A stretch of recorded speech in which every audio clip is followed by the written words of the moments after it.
آقا علیہ الصلوۃ والسلام فرماتے ہیں جس نے مجھ پر ایک بار درود پاک پڑھا اللہ کریم اس پر اپنی 10 رحمتیں نازل فرماتا ہے۔ جس نے مجھ پر 10 بار درود پاک پڑھا رب کریم اس پر 100 رحمتیں نازل فرماتا ہے۔ جس نے مجھ پر 100 بار درود پاک پڑھا اللہ اس پر 1000 رحمتیں نازل فرماتا ہے۔ اللہ اکبر۔ ایک کا 10 پڑھیں تو 100 پڑھیں تو 1000 رحمتیں۔ یعنی اگر کوئی چاہتا ہے کہ صبح و شام چاہے وہ کاروبار پہ ہو، نوکری پہ ہو، سفر میں ہو، گھر میں ہو، مجھ پر رحمتیں برستی رہیں تو درود پاک پڑھتے رہا۔ میرے آقا فرماتے ہیں ومن صلی علی الفا، جس نے مجھ پر 1000 بار درود پاک پڑھا زحمت کتفہ کتفی علی باب الجنہ، آقا فرماتے ہیں اس کا کاندھا میرے کاندھے سے جنت کے دروازے پر چھو رہا ہوگا۔ اس کا مطلب سمجھتے ہیں؟ ہم جب نماز کے لیے کھڑے ہوتے تو امام صاحب اعلان کرتے ہیں کاندھے سے کاندھا ملا لیجئے، تو کاندھا کس سے ملاتے ہو؟ جو آپ کے بالکل برابر میں ہوتا ہے نا، ویری نیکسٹ ٹو می، اسی سے کاندھا ٹچ ہوگا نا۔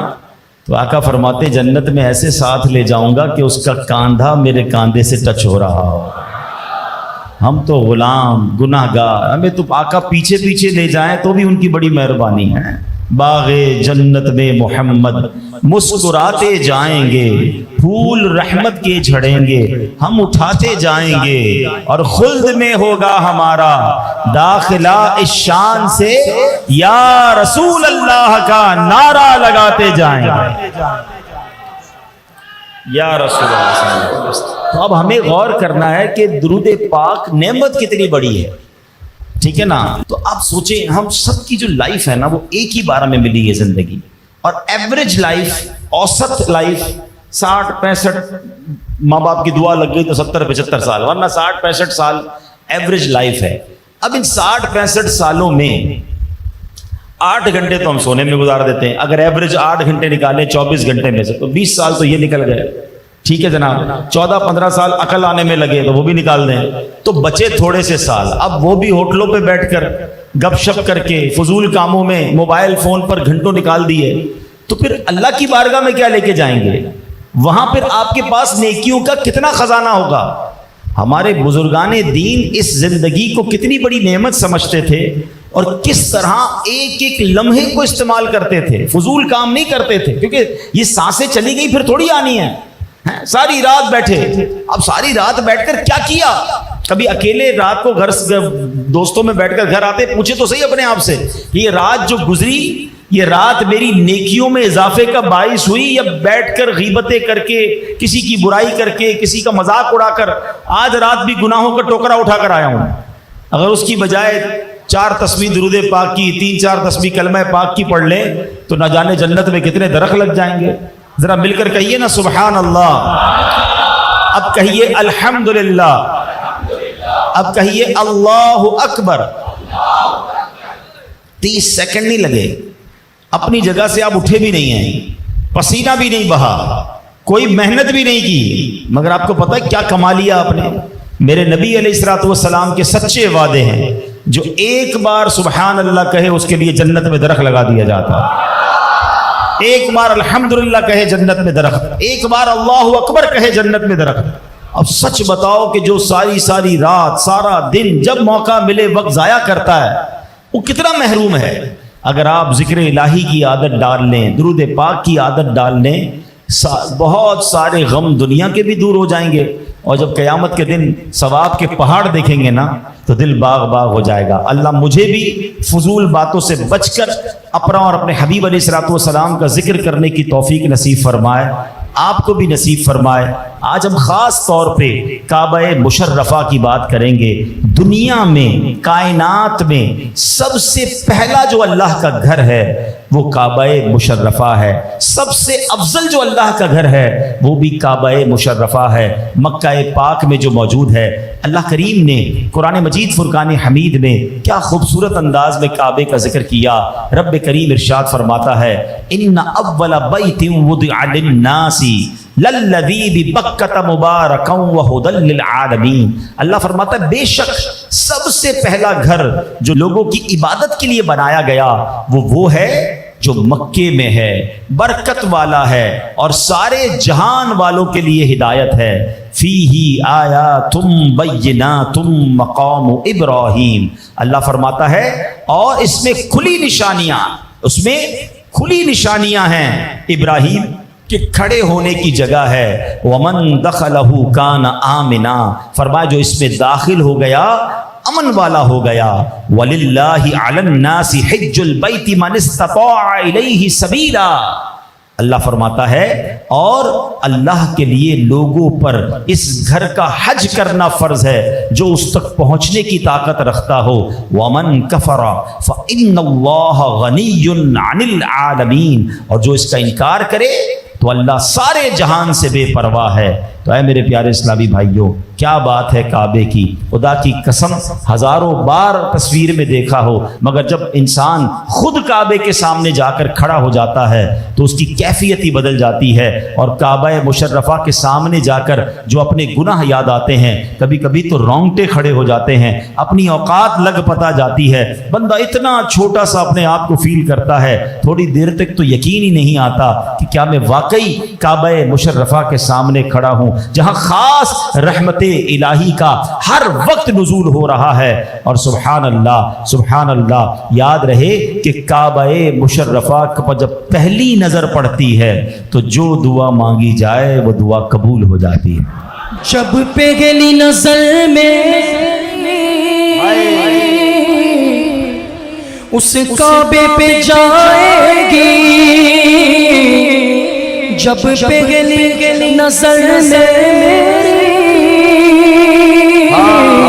اس کعبے پہ جائے گی، اس کعبے پہ جائے گی، دل جھوم سجائے گا، دل جھوم سجائے گا، میں کعبے کو دیکھوں گا، وہ دل تو آئے گا، میں کعبے کو دیکھوں گا،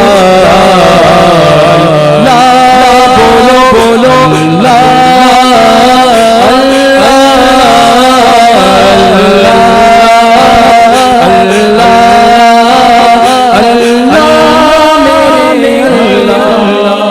کعبہ شریف کی 6 خصوصیات۔ کعبہ شریف اول عبادت گاہ ہے، کعبہ شریف برکت والا ہے، کعبہ شریف تمام جہانوں کے لیے باعث ہدایت ہے، کعبہ شریف میں اللہ پاک کی واضح نشانیاں ہیں، کعبہ شریف مقام امن ہے، کعبہ شریف کا حج کیا جاتا ہے۔ اور کعبہ شریف کی جو پہلی خصوصیت اس آیت میں بیان ہوئی کہ کعبہ شریف دنیا کی سب سے پہلی عبادت گاہ ہے۔ حضرت مجاہد رحمۃ اللہ تعالی فرماتے ہیں کہ زمین کا وہ ٹکڑا جہاں اب کعبہ شریف موجود ہے، یہ زمین کی تخلیق سے 2000 سال پہلے بنایا گیا، یعنی ابھی زمین نہیں بنی تھی، اس سے پہلے یہ پیس آف دا لینڈ، یہ جو جگہ ہے جہاں کعبہ ہے، یہ زمین کی تخلیق سے بھی 2000 سال پہلے بنایا گیا۔ اور حضرت ابو ہریرہ رضی اللہ تعالیٰ سے روایت ہے کہ ابھی زمین کی پیدائش نہیں ہوئی تھی، اس سے 2000 سال پہلے کعبہ شریف پانی میں ایک ٹیلے کی طرح تھا، یہاں 2 فرشتے اللہ پاک کی تسبیح کرتے تھے۔ پھر جب اللہ پاک نے زمین کی پیدائش کا ارادہ فرمایا تو اسی ٹیلے سے زمین کو پھیلا دیا، یعنی معلوم یہ ہوا زمین پر پہلا گھر ہونا تو بات کی بات ہے، کعبہ شریف پوری دنیا کی اصل ہے، اور زمین کا یہ ٹکڑا سب سے پہلے پیدا کیا گیا، اسی سے تمام زمین پھیلائی گئی، یعنی یہ جس زمین پر ہم رہ رہے ہیں نا، اس کی ابتدا، اس کی سٹارٹ جو ہے یہ کعبہ مشرفہ کے اس پیس آف دا لینڈ، اس زمین کے ٹکڑے سے ہوتی ہے۔ یہ ہے کعبہ مشرفہ کی شان اولیت۔ اب یہ کعبے کی تعمیر کیسے ہوئی، یہ کعبہ بنایا کیسے گیا؟ اللہ اکبر۔ حضرت امام زین العابدین رحمت اللہ تعالی حتیم کعبہ میں تشریف فرما تھے، ایک شخص آپ کی خدمت میں حاضر ہوا اور عرض کرتا ہے کہ علی جان، کعبہ شریف کا طواف کب سے شروع ہوا، کیسے شروع ہوا اور کیسے کیا جاتا تھا؟ امام زین العابدین نے فرمایا، جب اللہ کریم نے فرشتوں سے فرمایا کہ میں اپنا خلیفہ یعنی حضرت آدم کو اپنا خلیفہ بنانے والا ہوں، اس وقت فرشتوں نے یوں ظاہر کیا کہ خلافت کے تو ہم زیادہ حقدار ہیں، ہیں, بڑی تفصیل ہے اس میں. تو اللہ پاک نے ان کو جواب کیا دیا تھا, قرآن میں بھی وہ جواب موجود ہے. قال انی اعلم ما لا تعلمون, بے شک میں وہ جانتا ہوں جو تم نہیں جانتے. اللہ پاک کا یہ ارشاد سن کر فرشتوں کو لگا کہ شاید اللہ پاک ہم سے ناراض ہے. اب ان فرشتوں نے کیا کیا, عرش الہی کی پناہ لی, چہرے اوپر اٹھائے, عاجزی کے ساتھ روئے, 7 سال تک عرش الہی کا طواف کرتے رہے.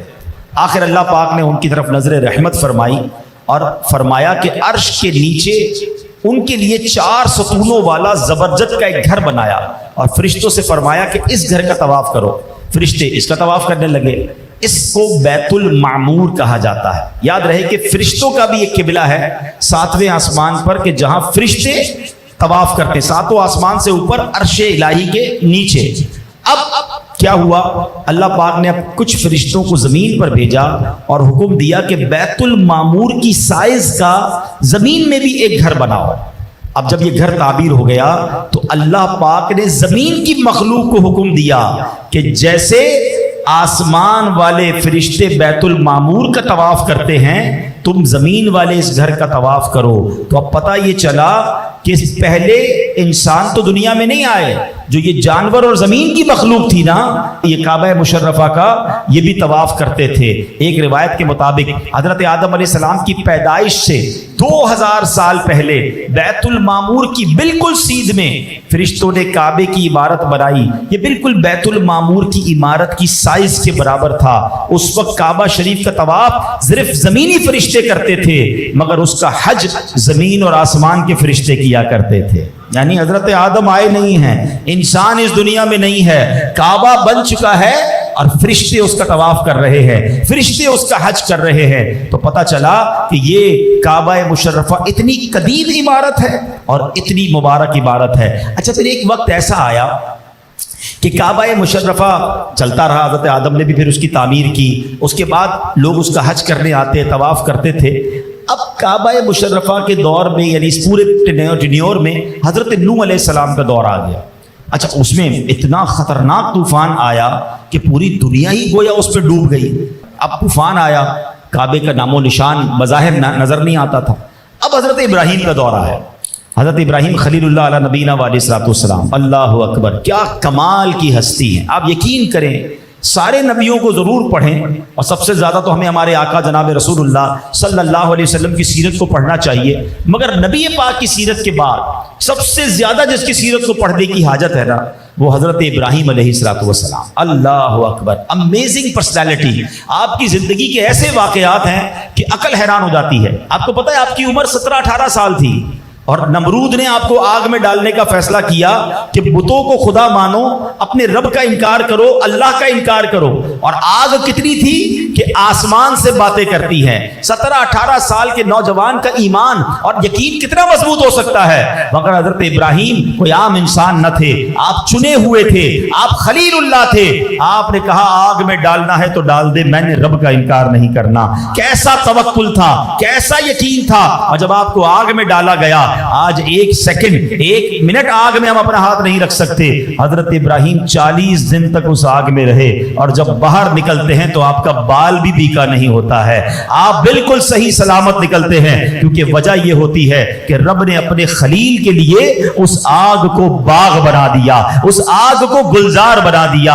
اللہ اکبر, نوجوانی سے ہی امتحان جاری ہیں مگر آپ کیا کمال کی پرسنالٹی ہیں کہ ہر امتحان میں کھڑے رہتے ہیں. اور سبحان اللہ, شاعر مشرق نے کیا کمال کی بات کی. ہمارے سامنے بھی کبھی کبھی بڑی آگ آ جاتی ہے, کبھی غموں کی آگ, کبھی مہنگائی کی آگ, کبھی ٹینشن, کبھی کوئی پریشانی, کبھی کوئی مشکل, مگر ہمارا یقین اللہ پر کمزور ہو جاتا ہے. سنو شاعر مشرق کیا کہتے ہیں, اگر آج بھی ہو ابراہیم سا ایمان پیدا.